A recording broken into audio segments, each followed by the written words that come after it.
Hello students, आज अपन बूलिया बीजगणित का एक बेहद मोस्ट लेक्चर शुरू करेंगे बेटा।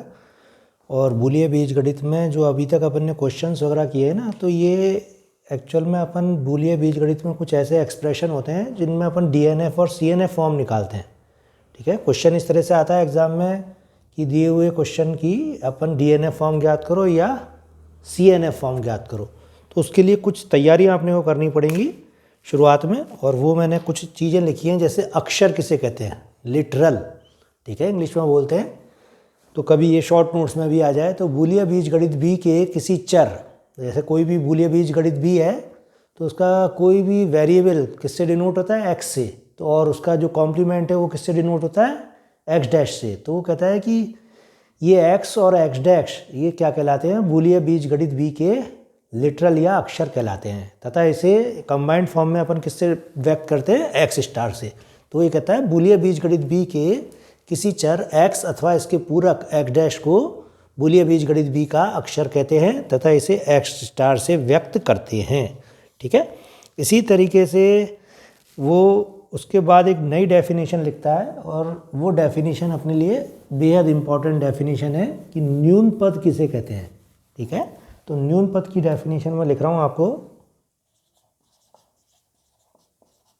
और थोड़ा सा आसानी से ये चीज़ें नहीं आएंगी लेकिन धीरे धीरे करके आ जाती है लास्ट तक। मिन टर्म किसे कहते हैं, ठीक है, तो कहता है माना बी प्लस डॉट डैश 0 1 एक बूलिया बीजगणित है, एक बूलिया बीजगणित है। ठीक है, हमेशा की तरह आपने लिख दिया। तब बी पर एन टुपल, एक ये नया वर्ड आ रहा है तुम्हारे सामने, हो सकता है तुमने पढ़ा हो सीनियर में। तब बी पर N tuple x1 x2 xn, जैसे अपने 2 डायमेंशन में अपन x1 x2 लेते हैं, 3 डायमेंशन में x1 x2 x3 लेते हैं। तो एन टुपल का मतलब क्या है, इसमें अपन n एलिमेंट लेंगे ब्रैकेट में। ठीक है, तो ये कहता है माना b प्लस डॉट डैश 0 1 एक बूलिया बीजगणित है, तब b पर n tuple x1 x2 xn द्वारा जनित, क्योंकि बुक में बहुत ज़्यादा लिटरेचर दिया है, मैंने उसको बहुत शॉर्ट में कर रहा हूँ, ये ध्यान रखना। और ये शॉर्ट चीज़ आपको पढ़नी है। द्वारा जनित फलन जो कि n भिन्न भिन्न अक्षरों, अक्षरों का मतलब आपको आ गया, या तो x है या x डैश, तो जो कि n भिन्न भिन्न अक्षरों, अपन इसको इन जनरल कैसे लिखेंगे, xi स्टार। ठीक है, अक्षर का जो नोटेशन है वो क्या है, xi स्टार, और फिर ब्रैकेट में लिखेंगे xi या xi डैश, xi या xi डैश के गुणन, और गुणन की इंग्लिश जो इसने लिखी है यहाँ कंजक्शन, ठीक है, के गुणन के रूप में व्यक्त होता है, न्यून पद कहलाता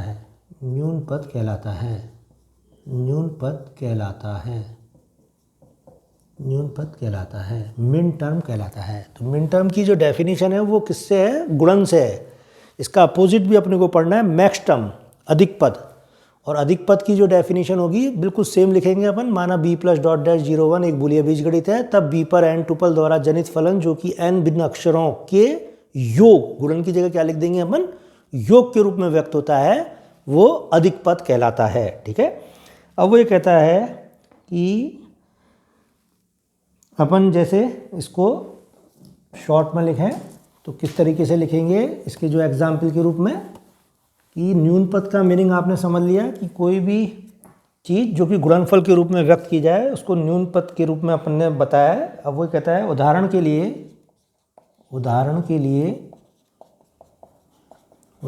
लिए बूलिया बीजगणित b2 इज इक्वल टू 0 1 जिसमें 2 एलिमेंट हैं। उदाहरण के लिए बूलिया बीजगणित b2 इज इक्वल टू 0 1, और इसको अपन लिख सकते हैं प्लस डॉट डैश में मैं दो चरों x1, x2 द्वारा जनित चार न्यूनपद क्रमशः कौन कौन से होंगे चार न्यूनपद, वो अपन बता रहे हैं कि x1 इंटू x2, वो ये कह रहा है x1 और x2 अगर B2 के अंदर हैं तो इससे टोटल न्यूनपद कितने जनरेट हो सकते हैं, ये अपने को स्टडी करनी है। तो दोनों पहले x1 x2 का गुणा ले सकते हैं अपन, फिर एक केस में x1 डैश हो सकता है और दूसरा बिना डैश के होगा x2, फिर तीसरे केस में अपन लेंगे x1 x2 डैश और चौथे केस में ले लेंगे अपन दोनों का ही डैश। ठीक है, तो कह रहा है कि वो बूलिया बीजगणित के अंदर यदि कोई दो चरों द्वारा जनित कितने न्यूनपद होंगे, तो अपन ने क्या लिखा है इसको x1 into x2, x1 dash into x2, x1 into x2 dash, x1 dash into x2 dash. इस तरीके से चार न्यूनपद इसके टोटल आएंगे अपने पास। ठीक है, इसी प्रकार वो कह रहा है कि तीन जो चर हैं उनसे कितने पद होंगे, इसी प्रकार B2 इज इक्वल टू 0 1 में तीन चरों द्वारा जनित आठ न्यूनपद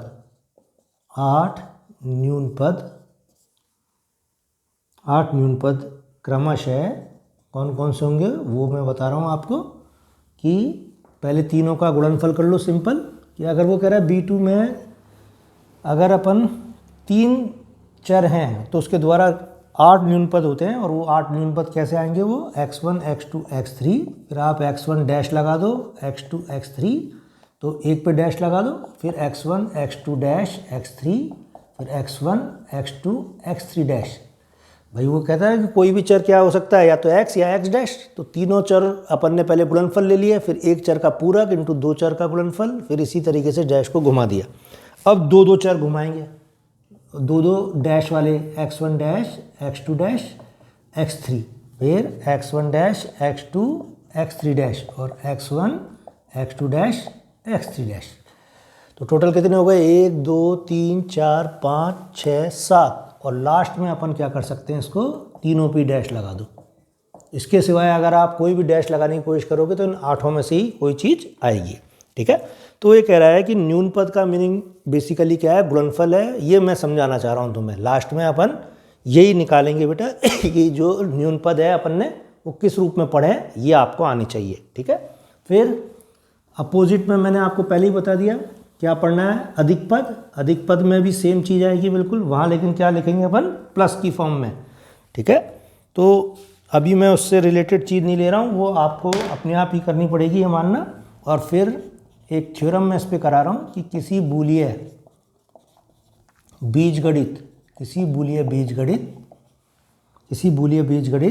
पर n चरों द्वारा जनित, थोड़ा सा बोरिंग लेक्चर है लेकिन करना पड़ेगा, किसी बूलिया बीजगणित पर n चरों द्वारा जनित कुल न्यूनपदों, और ब्रैकेट में लिखेंगे अपन अथवा अधिक पदों की डेफिनेशन में ये मान के चल रहा हूँ कि मैंने आपको दे दी मैक्स टर्म की, क्या जहाँ मैंने गुणनफल लिखा था वहाँ उसकी जगह आप क्या लिख लोगे, योगफल।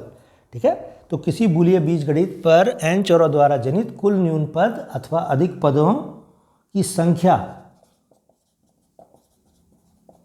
2 की पावर n होती है। एक थ्योरम है जो कभी कभार पूछ लेते हैं बेटा। ठीक है, जैसे मैंने बताया दो चरों द्वारा जनित कुल न्यूनपद कितने आए थे, 4, तो 2 की पावर 2, तो वो ये कह रहा है इसी तरह से दो चरों द्वारा जनित अपने तीन चरों द्वारा जनित कितने पद होंगे, तो 2 की पावर 3, 8 आ गए थे उसमें। तो वो अपन ने प्रैक्टिकली तो पढ़ लिया लेकिन उसको प्रूफ करवा रहा है वो। तो कह रहा है वो माना x1 x2 xn किसी, इस थ्योरम का प्रूफ है बेटे, किसी बूलिया बीजगणित के n चर हैं, तथा x1 dash x2 dash xn dash इनके पूरक हैं, पूरक हैं।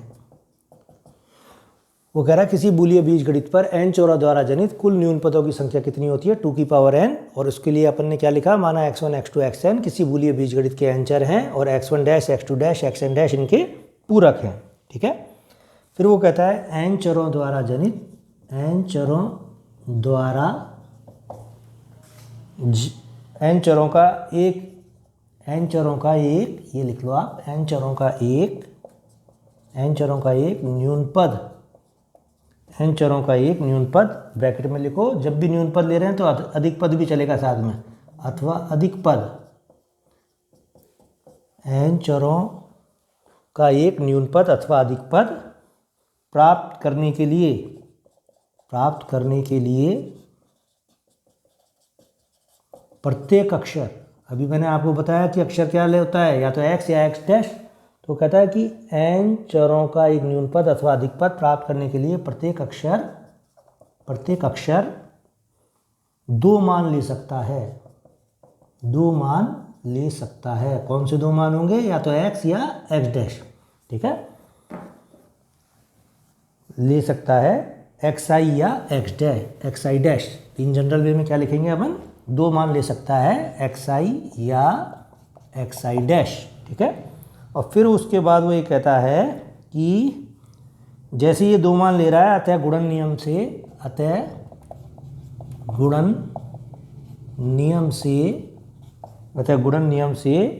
इनको प्राप्त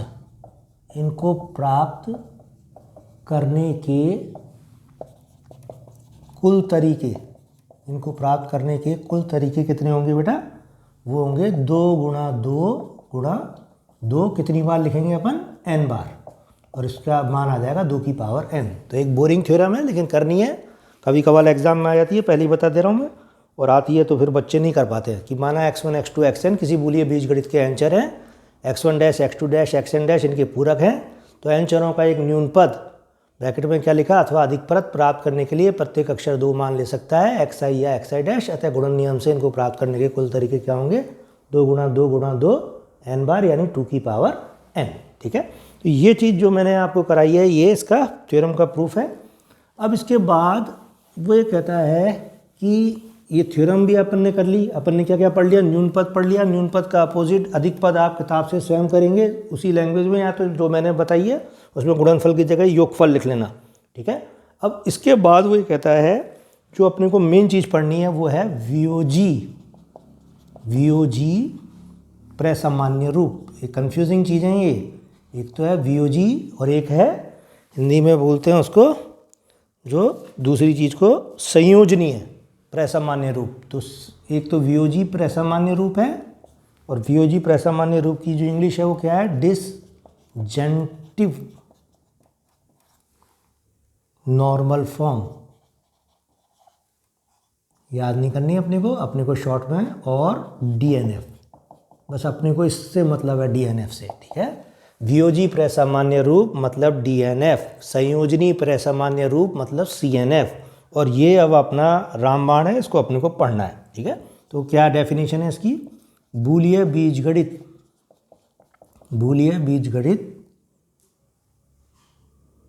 या बूलिय फलन कहो आप, बूलिय बीजगणित की जगह अपन क्या लिखेंगे, बूलिय फलन वियोजी प्रसामान्य रूप में कहलाता है, वियोजी प्रसामान्य रूप में कहलाता है यदि यह निम्न प्रकार व्यक्त किया जा सके, यदि यह निम्न प्रकार व्यक्त किया जा सके। कैसे, कि कोई भी बूलियन फंक्शन है, ठीक है, n चरों का, और उसमें अपन क्या लिखें कि मिन टर्म का जो योग है, मिन टर्म का योग यानी m1 plus m2 plus mk, ठीक है, जहाँ mi is equal to 1 to k, ठीक है, जहाँ mi बराबर i is equal to 1 to k, n चरों द्वारा जनित, अब इसका मतलब समझ में आएगा, n चरों द्वारा जनित एक न्यून पद है। एक न्यून पद है, n चरों द्वारा जनित एक न्यून पद है, ठीक है। और इसे गुणनों का योगफल, गुणनों का योगफल, और इसे गुणनों का योगफल कहते हैं, और इसे गुणनों का योगफल कहते हैं।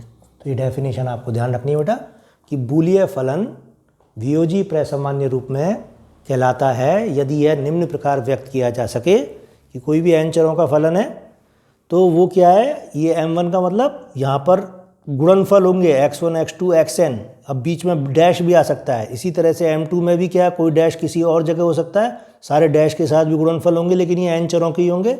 और ये कितने हैं टोटल, ये जरूरी नहीं है n ही हो, ये n से कम हो सकते हैं या n के बराबर हो सकते हैं। ये ध्यान रखना k का मान क्या होगा, या तो n से कम होगा या n के बराबर होगा, ठीक है। तो वो ये कहता है कि ये जो m1 है ये क्या है, n चरों का गुणनफल है, m2 है वो भी n चरों का गुणनफल है, और mk भी जो है n चरों का गुणनफल है, और बीच में डैश का हेरफेर हो रहा है।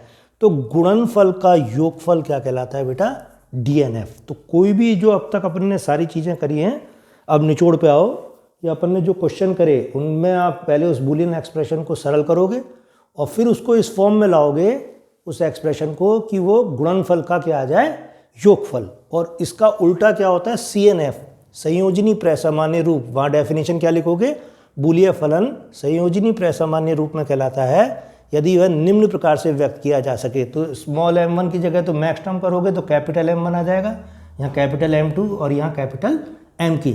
और ये जो कैपिटल है ये I का मान वही 1 to k n चरों द्वारा जनित एक अधिक पद है, और इसे योगफल का गुणनफल कहते हैं। योगफल ये इनका मतलब क्या होगा, नेक्स्ट में जो अपना CNF है ये मैं बताऊंगा नहीं बेटा अलग से, क्योंकि टाइम इतना अब हम लोगों के पास है नहीं, MSc के एडमिशन वगैरह चल रहे हैं, तो उस केस में ये चीज़ ये होगी, ठीक है। ये CNF की फॉर्म है। और ये जो मैक्स टर्म है, मैक्स टर्म का मतलब क्या है, यहाँ योगफल है, ये x1 + x2 और ये xn, इन तरह से ये चीज़ है। जैसे m2 में क्या आ जाएगा, x1 डैश x2, इस तरीके से। तो वो ये कह रहा है कि ये जो चीज़ है, ये मैंने अभी यहाँ प्लस लगाया था, प्लस की जगह तो डॉट आएगा, ये गलती कर दी है थोड़ा सा।